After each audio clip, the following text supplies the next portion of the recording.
Hello, guys, greetings and welcome back to the Innervated podcast.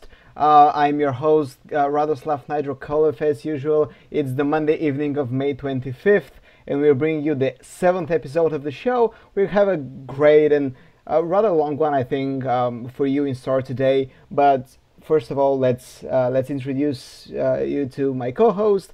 As usual, we have the Chief here joining us from sunny California. Is it sunny California? No, it's Florida, man. Oh, Florida. No earthquakes, too much water, too much heat, and too many old people. And we still have the Disney, too. So Potato. Yeah, right? We grow oranges. Yeah, same thing. What's the difference between California and Florida, basically? Because California doesn't have as many conservatives.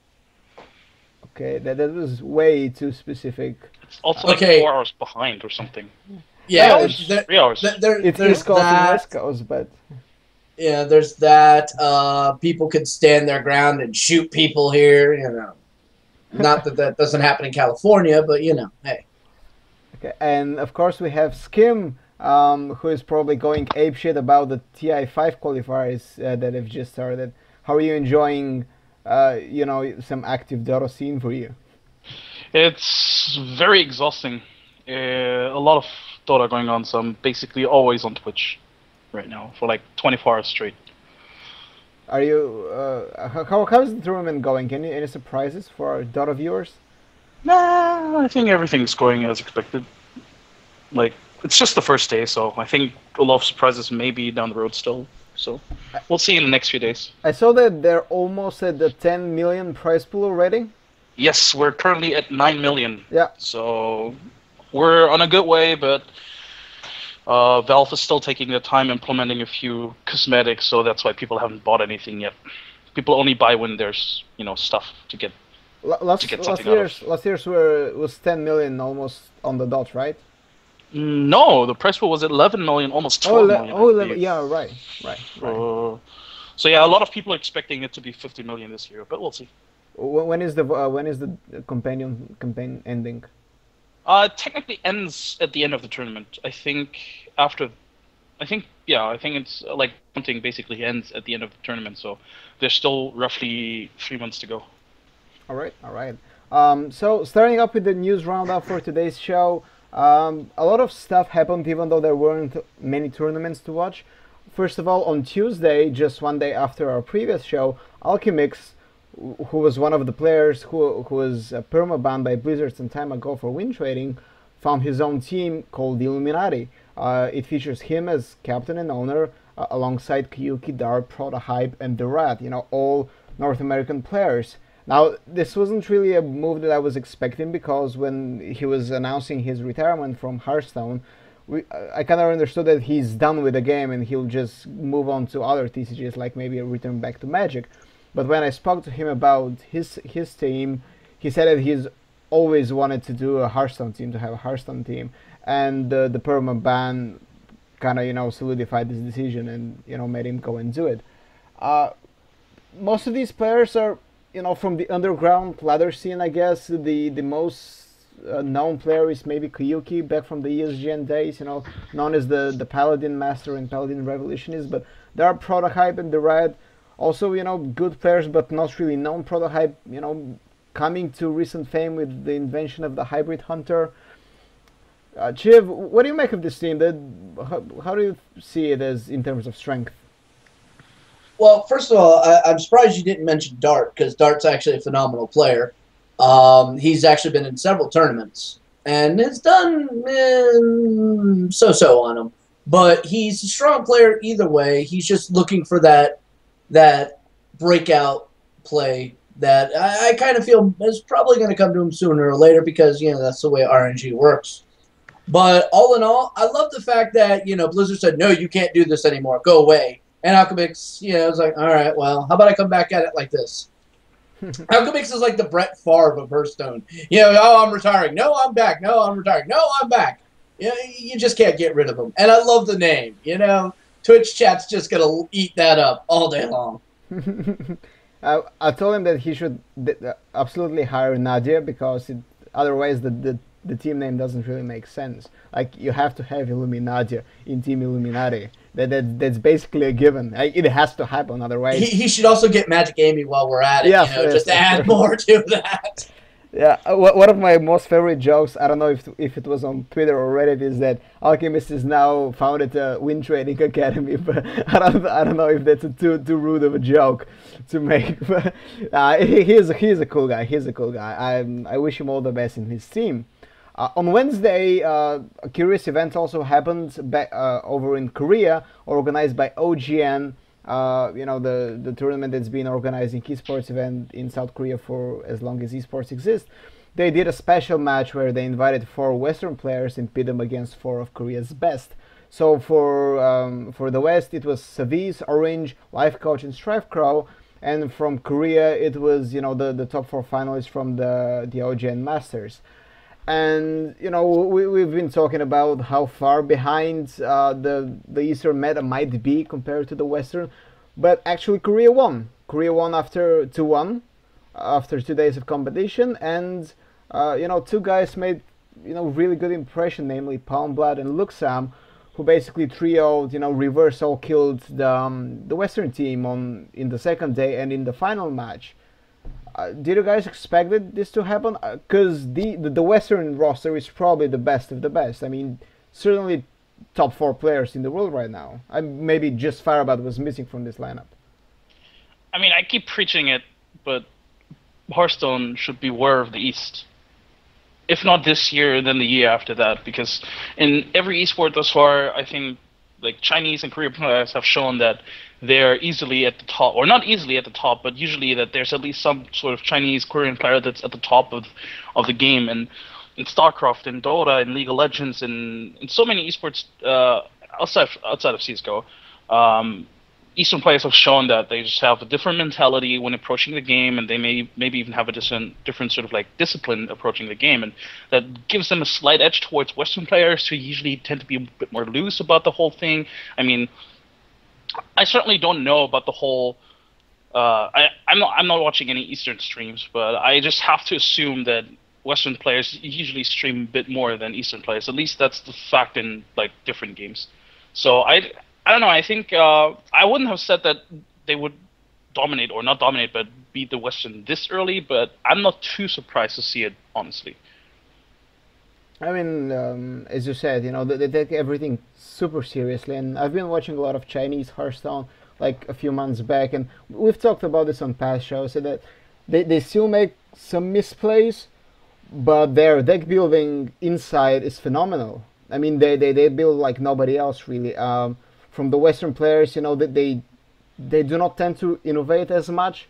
You know, bar a few players like Tides of Time, for example, is known for, you know, being the guy that comes out with the big strange decks, and most of the guys are really, you know, micro change oriented, like Life Coach and like Fireball. They would just put 1 or 2 cards, but you know, the Chinese guys, that they look at Hearthstone in a completely different way. In a way, I can compare them actually to Strifecrow, who is, you know, when we talk about innovators of solid decks, you know, this is the first name that comes to my mind. So yeah, most definitely. Yeah, most definitely. But I mean, I was saying, what was it, like 3 weeks ago, about, you know, watching those OGN Masters tournaments and seeing some of the plays there. The guys that were seen there specifically, because I got to see a lot of games with this Palmblood. This guy is a technical master. Okay, he does not make very many misplays. He makes very calculated decisions, and when he has to make a risk play, it's always a very calculated risk play, and 90% of the time it works out for him.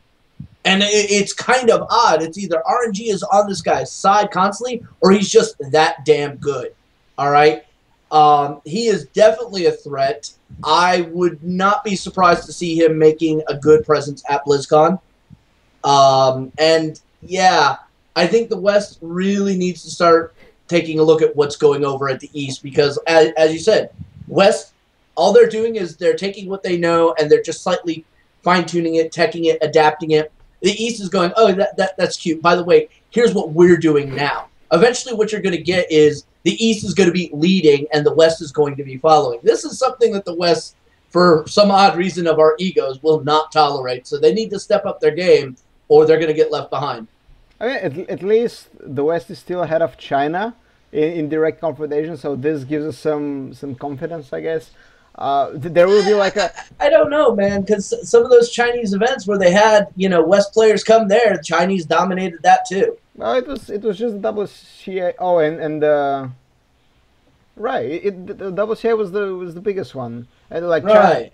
China versus Europe went to Europe, and there will be like a China versus North America now in July, which will be a really interesting event. It will be a team event, kind of like the special match of OGN that we're talking about now. But more details will come from about this. Very soon. I'm just hoping Reynad's going to be in that West team just to see if he goes off into the desert again. Okay, so around the same day, mid last week, the NVIDIA group stage of the Pro Am tournament came to an end after what we can very easily say it was an underwhelming season where the only good thing was Frodon's and Gnimsh's casting. Very few matches were played on stream throughout the season. Like, this was a round-robin group with 16 players, so you can easily make the calculations how many matches overall there are. And I think that they had about, a very small percent of that streamed. A lot of the matches were played off-stream and then, updated on the on NVIDIA's page.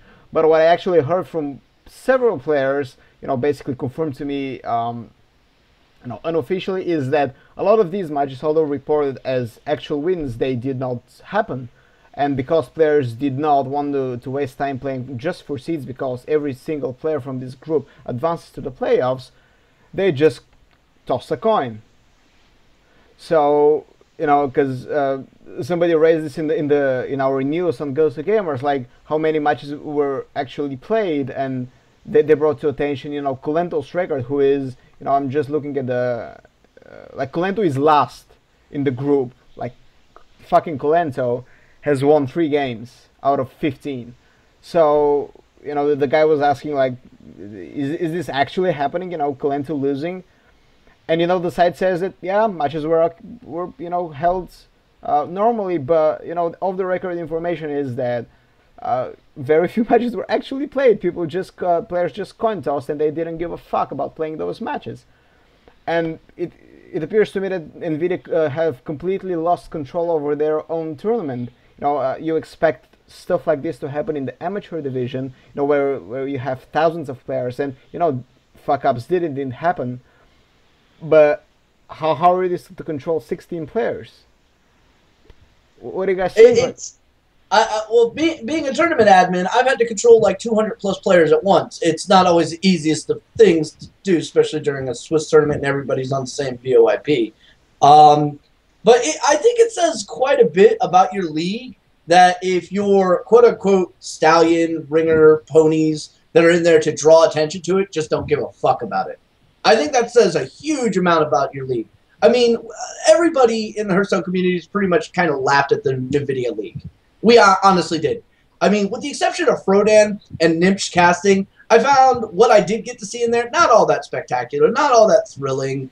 I just kind of felt like it was just going through the motions. It wasn't all that great of an experience for me.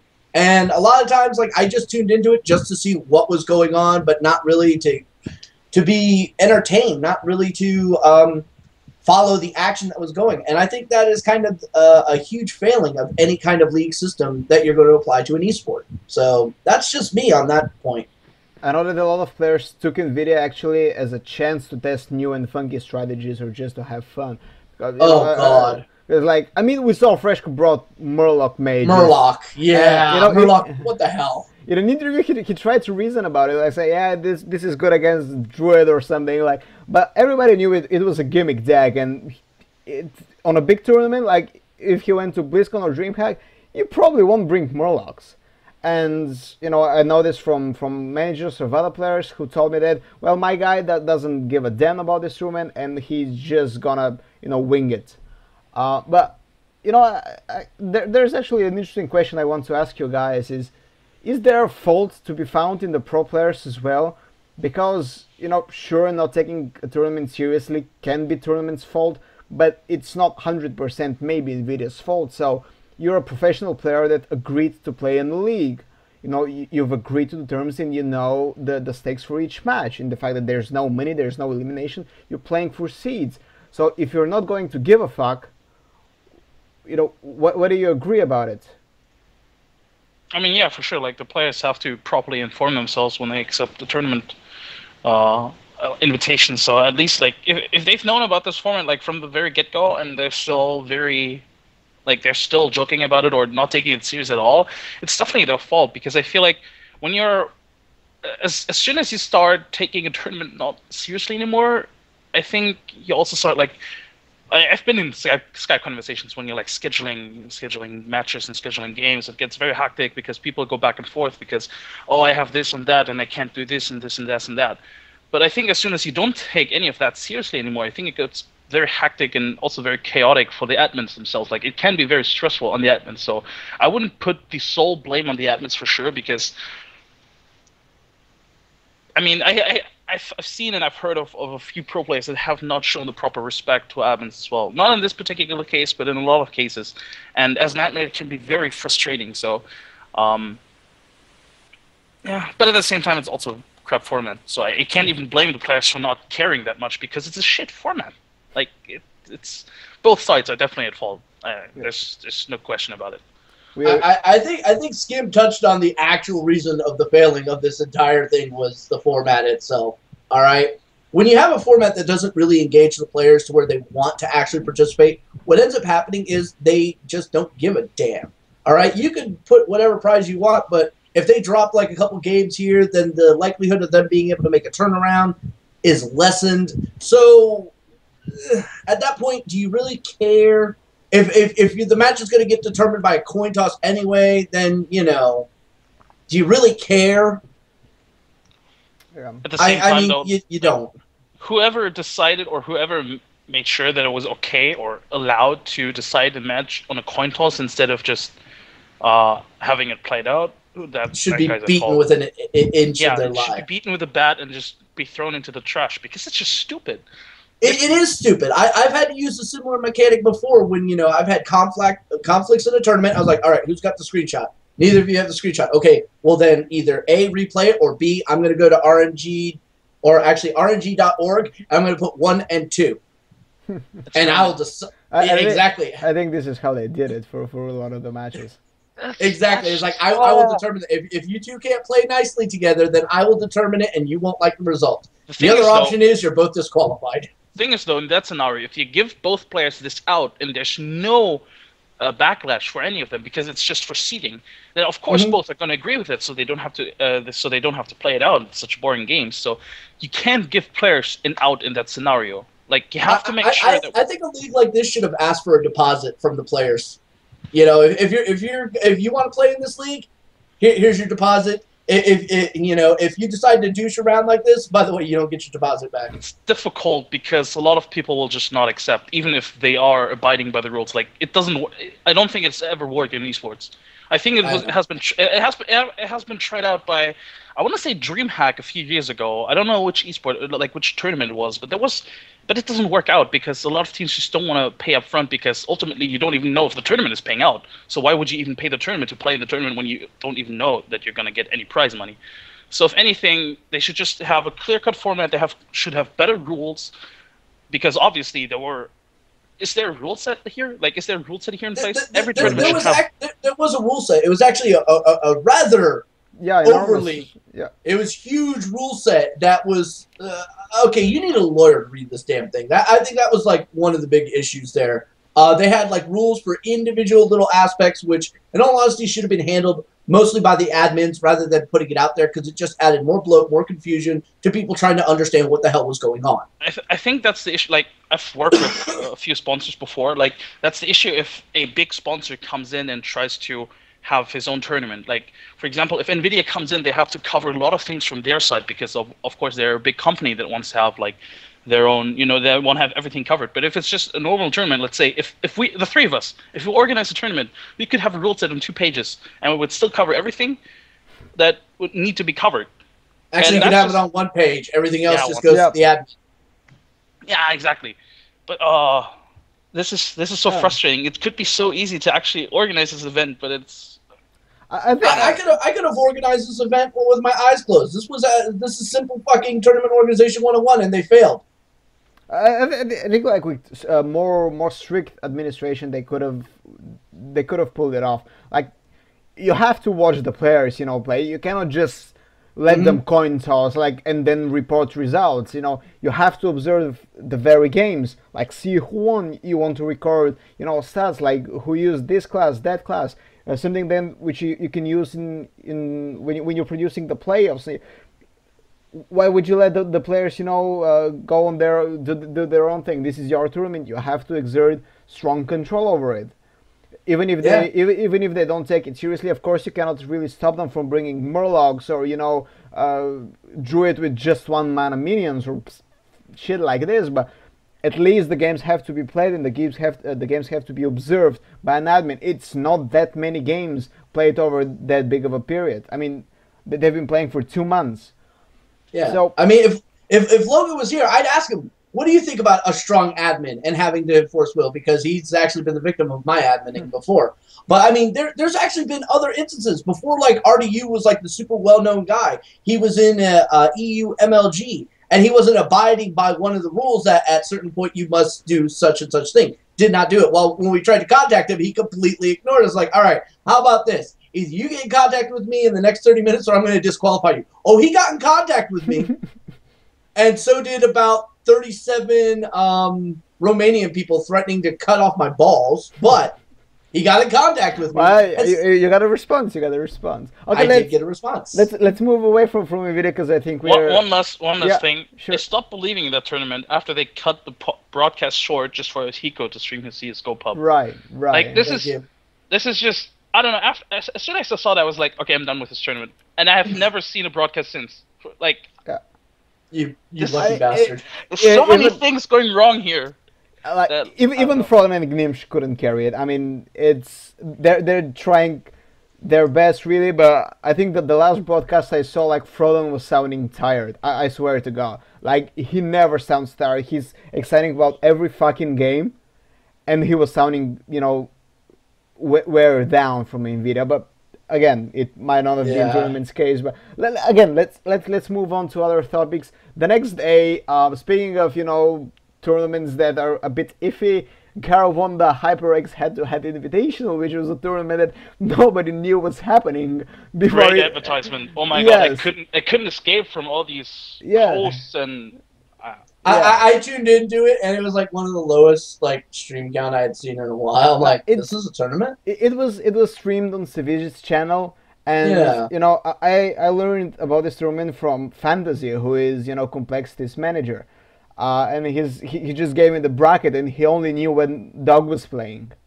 This was there was like no schedule, announced publicly, no prize pool. They didn't know where they were going to stream it, so I think in the last minute they went with Savij. I actually saw that Savij was writing to me on Skype to tell me when the tournament is happening, but he only managed to say like hi before going to cast the happened. tournament. Or like he wrote to me like the other day, "Hey, I just wanted to tell you about this tournament." Like, yeah, thanks, buddy. Like, we managed to catch it on the second day, but really, I wrote it on Twitter, and this kind of ends, all the commentary. Why don't these events and shit like that make it Yeah. to the damn Team Liquid calendar? It's there for that reason. Yeah, there are multiple calendars. There's Team Liquid. Even there's Hearthstone I think has a Hearthstone calendar now. There's Yeah. you can just tweet at us. We'll put it on our Ghost calendar. Gamers match ticker. Yeah, Ghost Gamers match sticker. There, thousands I of heard it's the places. best. Yeah, that is the best. Thank you. And there's also And I'm the sellout. Jeez, wow, guys. But anyways, Garo won 3-0 against Forsen in the in the grand finals, beating Colento and Doc along the way. So a first win for Garo in a long time. So good to see him do well. And Complexity made it top 4. There's your little plug, Fantasy. Yeah. On to player signings, Zetalot joined SK Gaming, and the team now has 8 players. It's Zetalot, number guy Rinauer, Wonder Freaky, Spo Airbrushed, and Martin Creek. So SK trying to beating Archon's roster in terms of numbers. They're doing a pretty good job. I think they have more players than them now.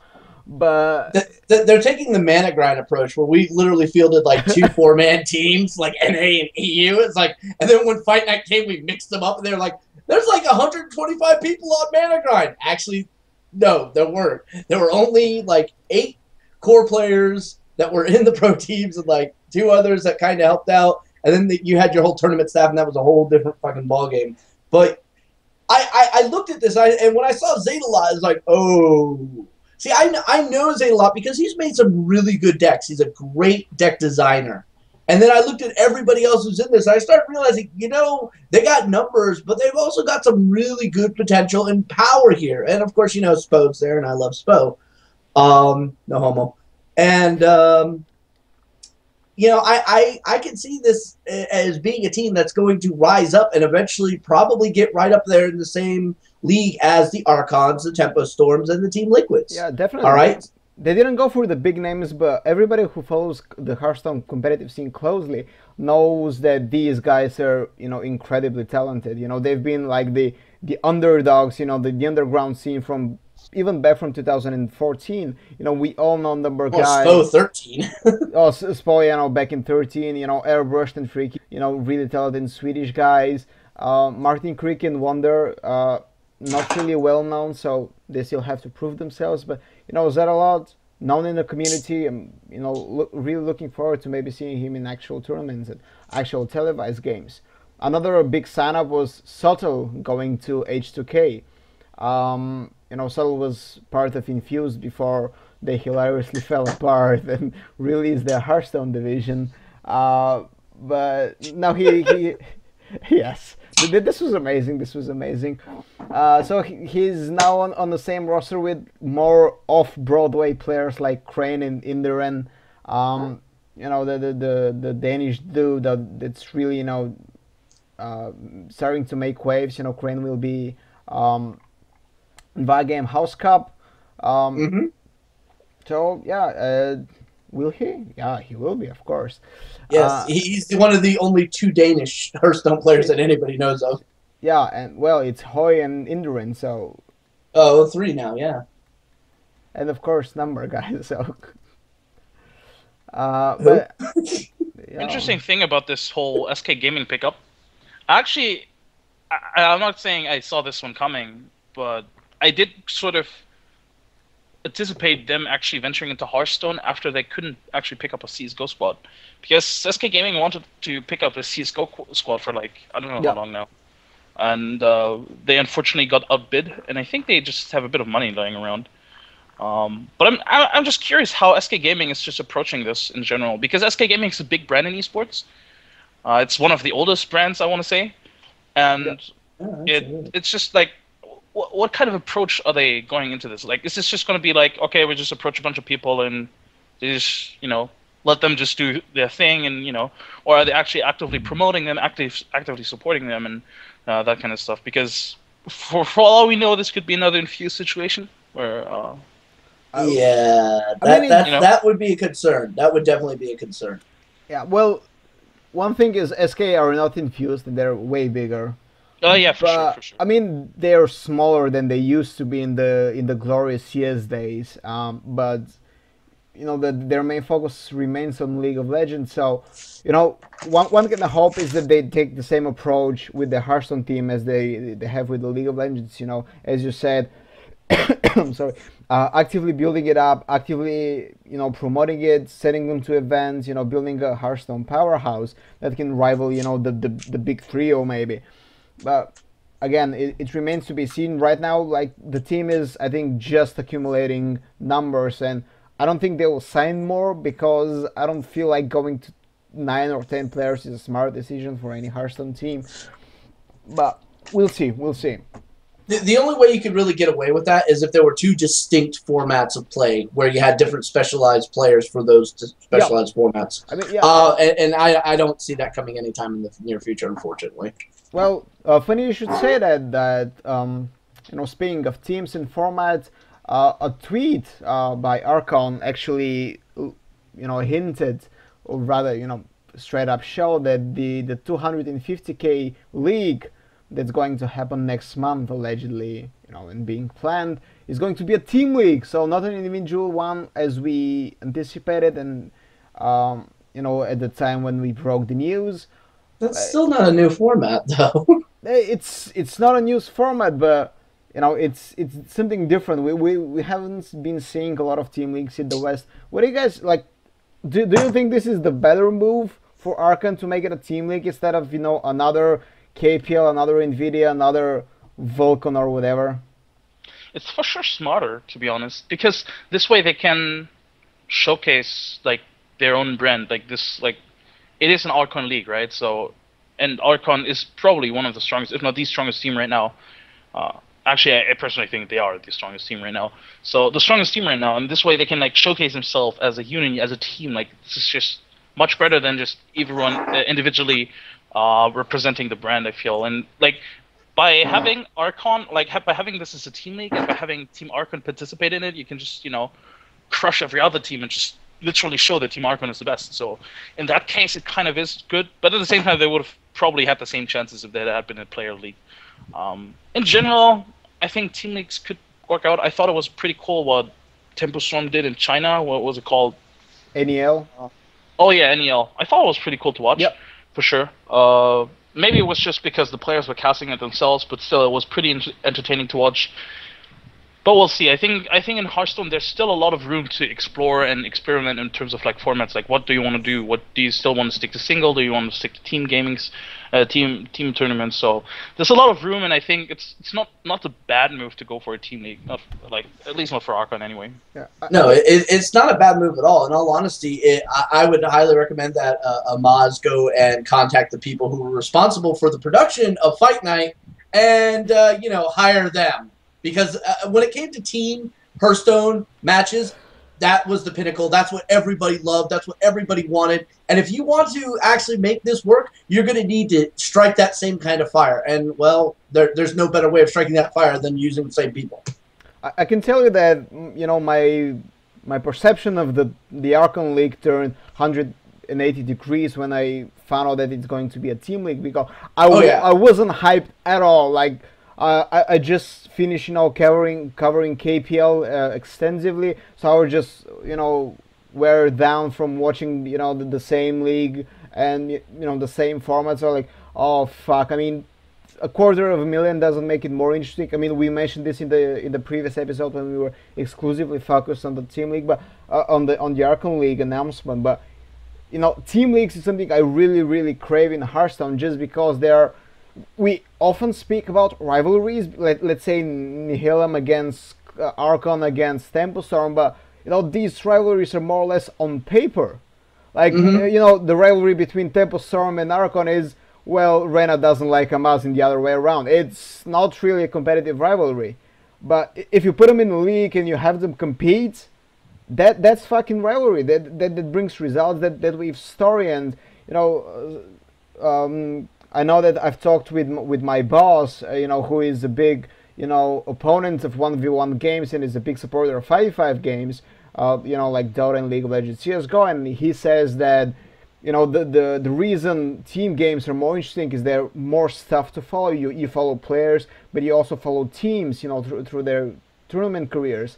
And this is something missing in Hearthstone. And if Archon can fill the void, this can be, the start of a really good tradition, at least in Western scene, because the Eastern scene is always smarter. In StarCraft 2 and in StarCraft 1, the Pro League, the team tournament in South Korea, this was the most high-profile and beloved tournament, and it continues to be so in StarCraft 2. So, and now they're doing the same in Hearthstone. The NEL, big shout out to Sintan, who is organizing the whole thing. This is one of the most fun things to watch, just because you kind of see the rivalry not just between players but between brands. So again, really 180 degrees spin on my opinion and my excitement about the league, and I just actually cannot wait for it to start. And I want to see me some team matches.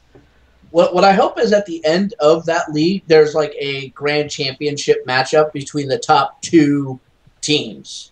All right. I'd love to see that. I'd love to see that in-house where they're all there so they can give those dirty looks and, all that sort of stuff. And who knows, we might see Reynad go forehead first at somebody. It would be hilarious. Well, they have a house at least, and I know that one of the reasons they got the house was it's in Texas. But one of the reasons they got the house was to hold tournaments there. So maybe like if you're going to start holding tournaments in the league in the house, what better? It would make sense, yeah. Yeah, what better opportunity than this league? Yeah, and I think that would be something right there, because that's another story. Because as you're following the league, it's a build up to that championship. And then you see the two top dogs facing off, battling it out. Obviously, one's going to be the favorite. One's going to be the underdog. Will it be an upset? Will it be just, as predicted? That's story right there. That's drama. And that's something that, Hearthstone, well, the drama aspect we don't need anymore because we have enough of. But that storytelling aspect is definitely needed in these competitive things. And I honestly think with this team league, it could be done. Okay, it could be done very nicely. But something that I'm very concerned about, and I think, like I mentioned this more than once in the previous show about it, just the format, the whole format of it is going to be really important. Like, having a really interesting format. You can't just go and NVIDIA it, You can't just, oh, hey guys, all these matches don't count whatsoever. You can just fuck around. Just, you have to make it a very interesting format for the players and for the viewers to follow. And I think this is a really difficult challenge because we've seen a lot of things already, and they have to come up with something that's not too old and not too known, but at the same time also not too new that people get too easily confused. Like for example, HouseCup 3, which we're going to talk about later, they had like a page full of like, oh, look at our format. This is how easy it is. But there were like 10 pictures explaining it over like 2 pages or something. And I'm like, if it's easy, it should be in one picture. Honestly, if a format is supposedly easy, it should be in one picture. So, I don't know. This is a really big challenge for Archon, and I think if they master that challenge, they can definitely be that tournament in Hearthstone. But, we'll see. I agree wholeheartedly. So moving on to more tournaments, the ESL Legendary Series Grand Finals has its full player lineup, and out of the big names, we have Silent Storm, KitKat, and Kuyuki coming from the Last Chance qualifier. From the Redemption qualifiers that happened, earlier last week, we had Trump Roger Osaka as the big names, alongside Lead Paint as one of the newer guys. And from the Legendary Series match days, we have Life Coach Reynad and Colenso. All these are not all players, of course. We have, underground players like Demigod, Domdus, Double Lose, Phone Tap, who is a very strong Vietnamese player actually, Real Terror, and Kabi from Argentina. So, very interesting mix of known names and unknown names. So it's going to be I hope, exciting final because God knows I'm tired of watching invitationals. Speaking of, a good mix of known names and unknown ones, HouseCup 3 is coming this weekend, so there's going to be finally some quality competition after a long drought of tournaments in May, which is kind of, by long drought he means a week. It's not a big tournaments, like, come on, invitationals, this doesn't count. I agree. What are you counting? The HyperX head-to-head? No, you're not counting HyperX. No. Are you? I guess we can count the HTC Invitational that was like 2 weeks ago, but it's. No. That was good. Hey, it was great overlay. Yeah, it was good. It was great overlay. Great selfless promotion. So yeah, and this is actually moving to our main topic of the day, which is predicting via game HouseCup 3. Obviously, we haven't really done this in previous shows where we just, have a tournament as a main topic of preview, but the groups were announced, I think, just earlier today. And let me just dig them out for you guys. Okay. Oh, come on, Google Docs. Do not disappoint me. Okay, so in Group A we have Roger, Tyson L, No Tomorrow, who is one of the Chinese players, and Crane. In Group B we have Farbat, Left Coach, Kalags, I'm hoping I'm not butchering his name, and You definitely are. yeah, probably am. I mean, it's French, so. And a handsome guy from Korea. In Group C we have the defending champion Hoi, as well as Orange, Immortal, again another Chinese players, and Stanislav Sivka. Yes, go Stan Sivka. And then in Group D we have Strife Crow, Amaz, Rewind from Spain, because there's also a German guy called Rewind, and Froggy. So a lot of Danish players overall, like 3 out of 16. Denmark really representing. But let's start with these groups, guys. Let's pick the group of fucking death. The group of death is C. Yeah. I don't care how you look at it. Group of death is C.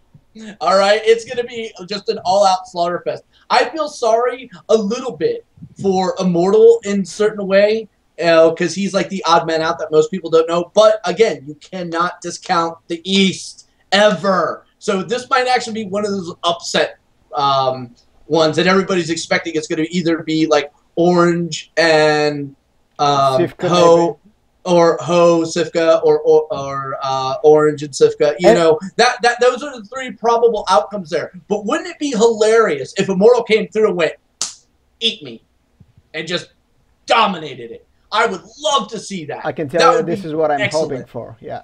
Yeah, that's what I'm hoping for. I'd love to see this underdog from the East literally smack the crap out of the West so they'll start paying attention.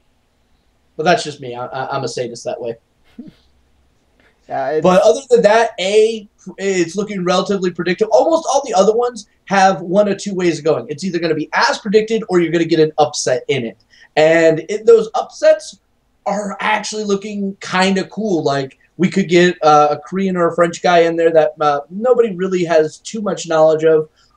In B. In A, we've got another Chinese player and another Dane. But I'd also like to see this Taiwanese player, Roger, see what he's got going on. Because I think he might actually have something. He finished second in the previous, and he's definitely one of the strongest players in the East scene. I'm putting Taiwan and China kind of together because they come. Well, okay, I'm just talking esports wise. I mean, they come from the same philosophies of deck building, basically. There. Yes, they do. Yes, they do. And Roger is like a lot of Taiwanese players have tried to do good in the past, like Tom 60229 and Frozen Eyes being probably the more well known until the rise of Roger. And we wrote an article about the 10 players to watch in 2015, and Roger was on that list.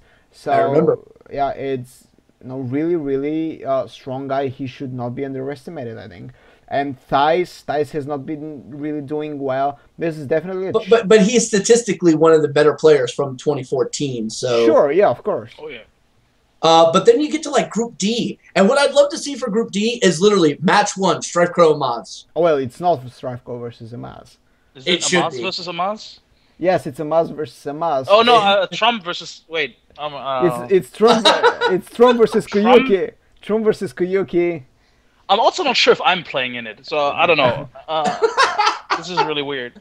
Wait, Logan's not there either. Okay. Are you in Group B because a handsome guy? Wait, no, that says he's Korean. We know he's German. Yeah. Some life coach? Wait.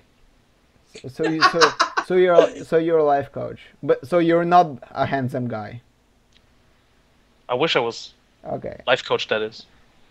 Oh, but okay. So actually, the matchups are Roger versus Crane, and Thais versus No Tomorrow in Group A, and in Group B we have Farbat versus Handsome Guy, Life Coach versus Kalags. Sorry, buddy. Sorry. And in Group C we have Hoi versus Stanislav Sivka, which is probably the matchup I'm really looking forward to, and of course Orange versus Immortal In Group B, we have Strefko versus Froggy and Namaz versus Rewind. So kind of like the invites versus the qualified players as we expected. You don't really invite a player and then make them fight and get eliminated early on. I hate that concept. That is such a douche concept in order to keep ratings. And we all know it is. It's so blatantly obvious. I think it's a fair format though. If you have invites, like if you have 50-50 invites and qualifiers, I think it should make sense that like invites don't play against one another. I don't think it's ever done that way. Like if you look at CS:GO, if you look at Dota, like if you have like major tournament where it's like invited teams and qualified teams, you don't put like seeded teams against one another. It's just it doesn't make sense.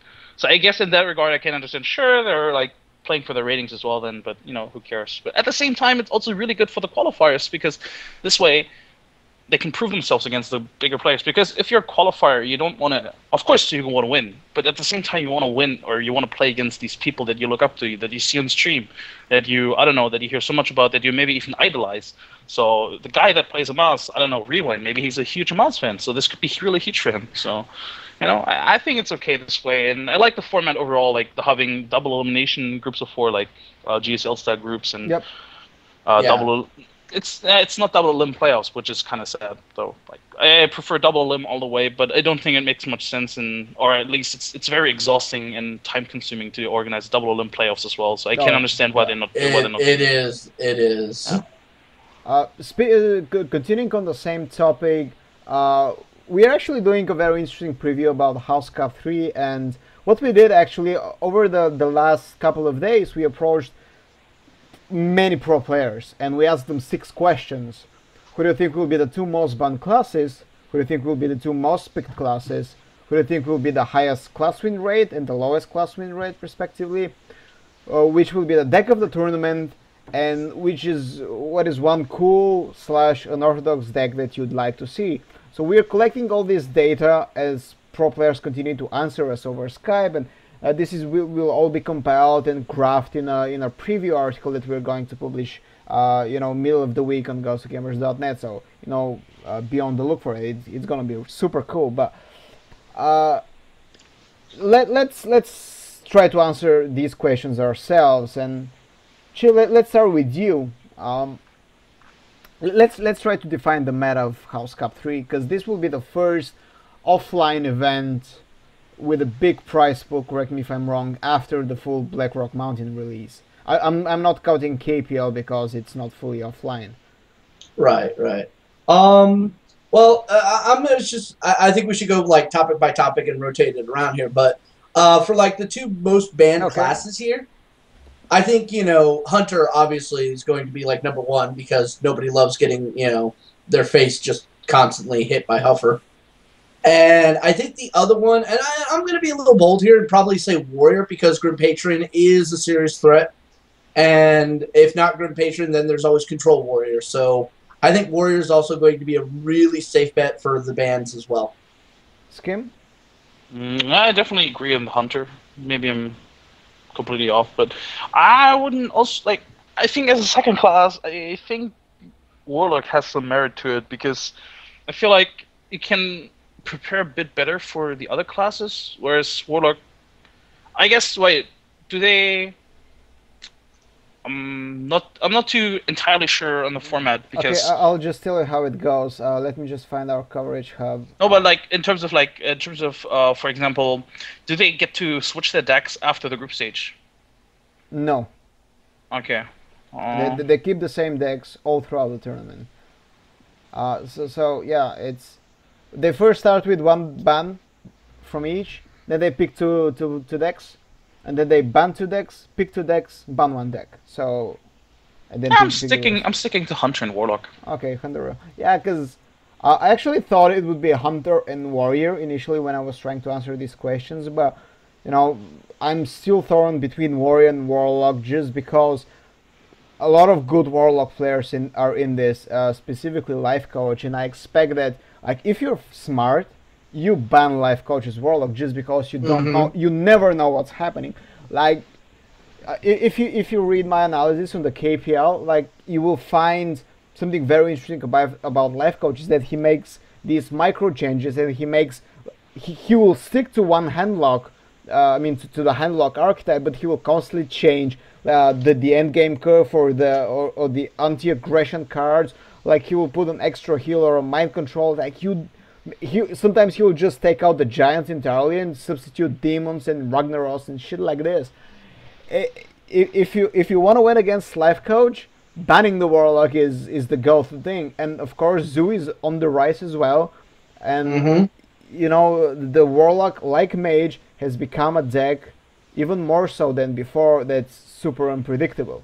Mage has a lot of archetypes and a lot of builds, and 3 or 4, yeah. Yeah, Warlock has, I think, even more that are viable. So about 5 or 6, yeah. I mean, it has like different.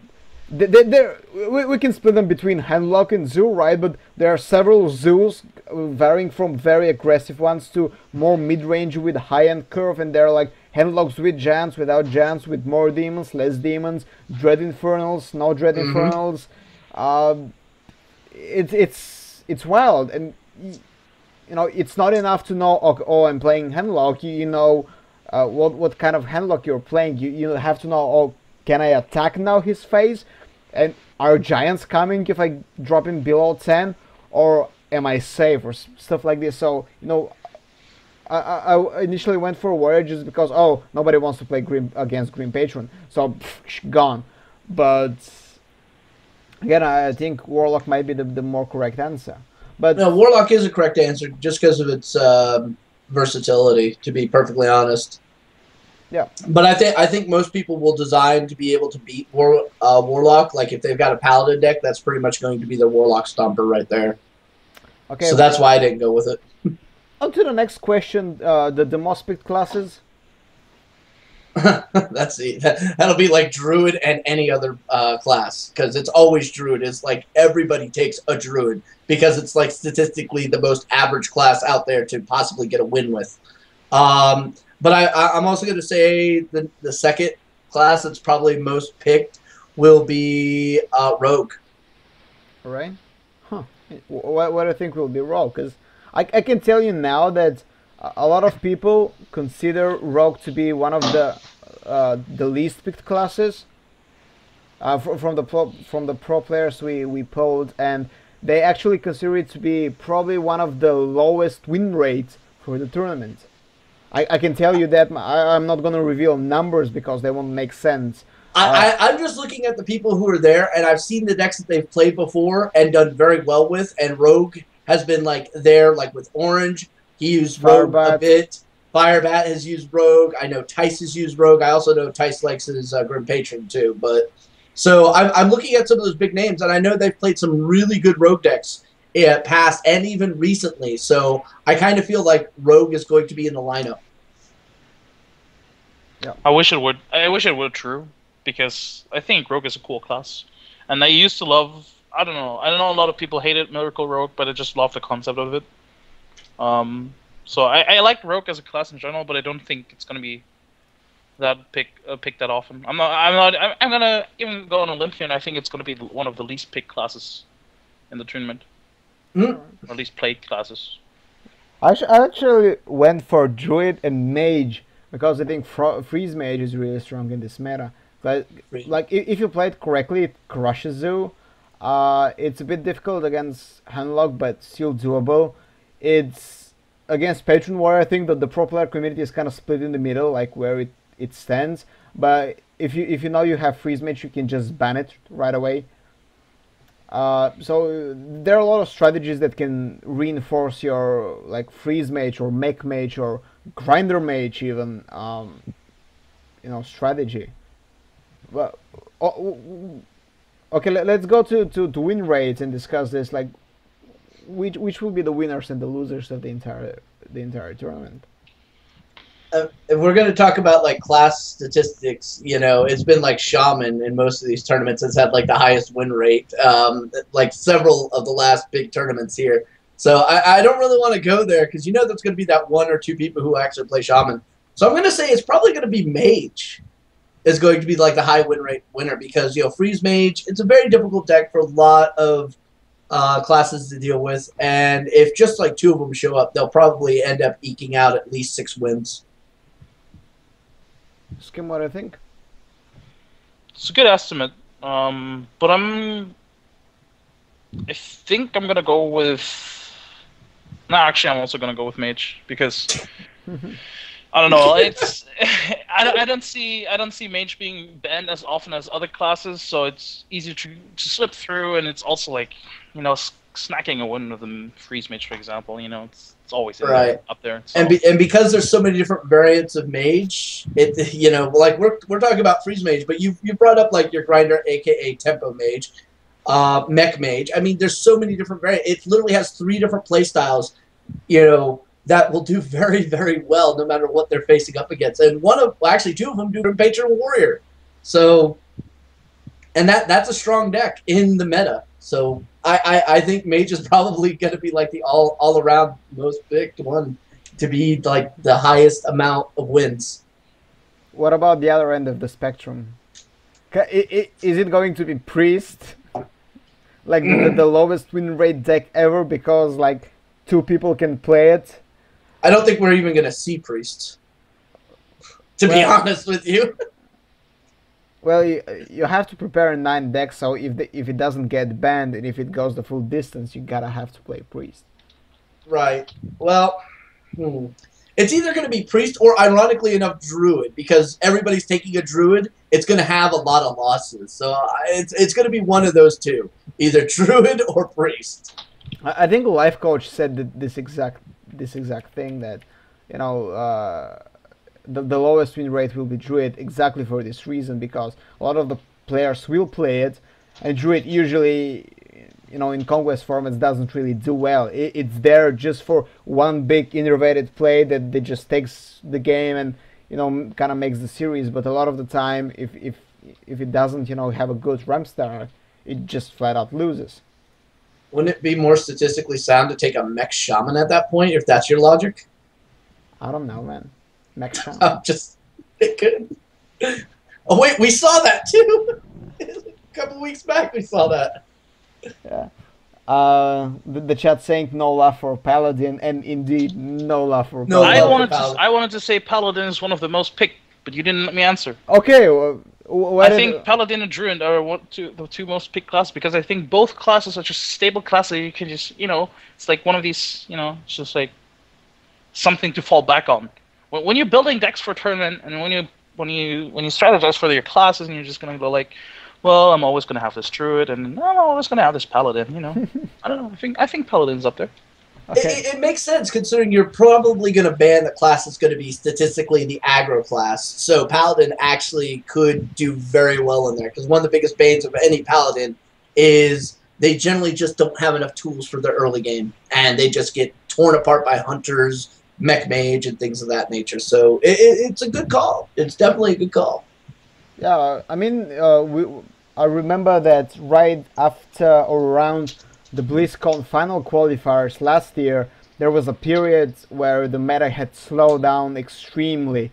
Like Priest and Paladin were actually staple classes, and in this I know, it's so weird. And in this meta, the Paladin was absolutely, fantastic, just because it's a fatigue deck, by a fatigue class by design. Before the Muster for Battle, mid-range power spike, like it only had its late game power, with the Tyrians, with Icera, with Heavy, and when equality absolutely trashes every finisher that it faces. So if the meta becomes a bit slower at Game HouseCup, although I don't think this will be the case, just because you cannot really ban every aggro deck. Like you will start with Hunter, but there's still Mech Mage and Zoo that could get immediately picked.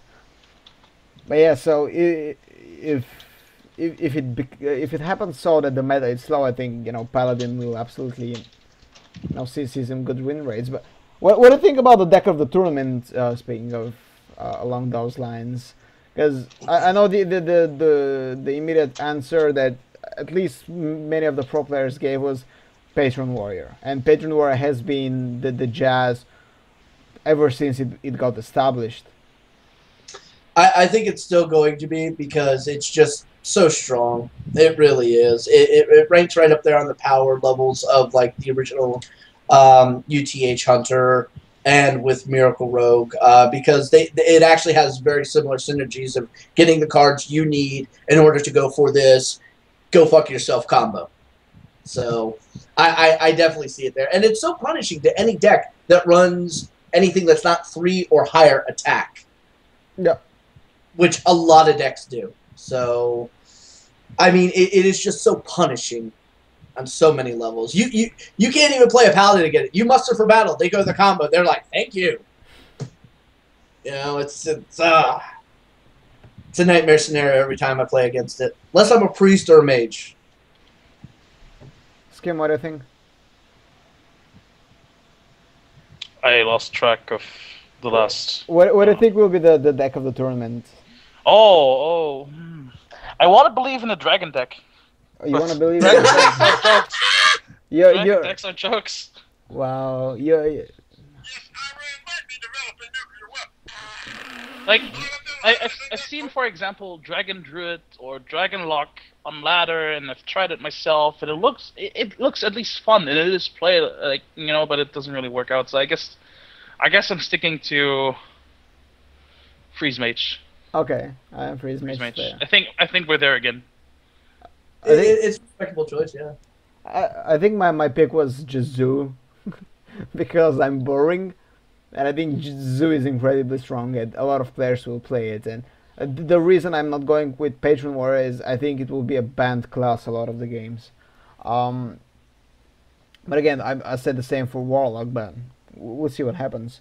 The last question we asked the pro players is one cool, you know, unconventional deck you want to see, and I can tell you what a lot of them answered. It was Maligos Warlock, which was, you know, really surprising. A lot of the players did say they want to see it in the tournament, except Life Coach. Like, Life Coach said that one cool deck he wants to see is something with Nosdormu in it. Wait, Life Coach said that? Yeah, Life Coach says, like... No, he would never want to see Nosdormu. Dude, I can show you the logs. I am not making this up. I know, but considering how he plays, that would be like the worst scenario for him. He'd lose instantly. Maybe he wants to show that he's a good player and he can counter Nosdormu. But speaking of, you know, cool decks, what are you guys, you know, hoping to see that's, you know, out of the box during HouseCup 3? Yeah, I think... Yeah, you go ahead. Okay. I'd like to see a very heavy minion-centric priest mech deck. Well, they'd never see it coming. And what's really cool about that is... this tournament? No, but here's the thing about it.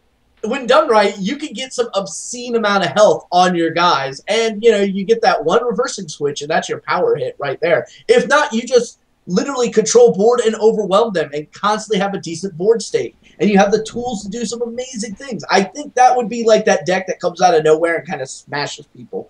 But it probably won't be played, to be honest with you. I think, yeah, like I said, I'd love to see some Dragon deck there at the event. I mean, I don't think that Dragon decks are good at all at the moment, like that good anyway.